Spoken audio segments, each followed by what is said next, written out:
أعوذ بالله من الشيطان الرجيم بسم الله الرحمن الرحيم وأنذر به الذين يخافون أن يحشروا إلى ربهم ليس لهم من دونه ولي ولا شفيع لعلهم يتقون۔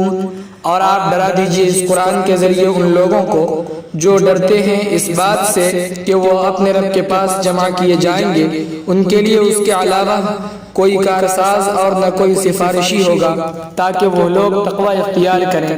وَلَا تَطْرُدِ الَّذِينَ يَدْعُونَ رَبَّهُمْ بِالْغَدَاةِ وَالْعَشِيِّ يُرِيدُونَ وَجْهَهُ، اور آپ نہ دھتکارے ان لوگوں کو جو اپنے رب کو صبح و شام پکارتے ہیں، وہ اللہ کی رضا کو چاہتے ہیں۔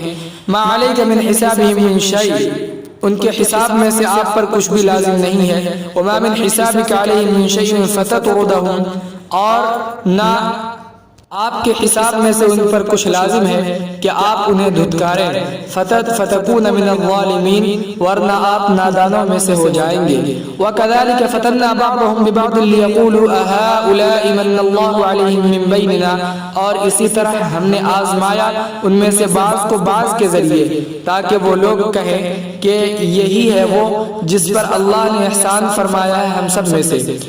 الیس اللہ بعالم بالشاکرین، کیا اللہ شکر گزاروں کو خوب نہیں جانتا ہے؟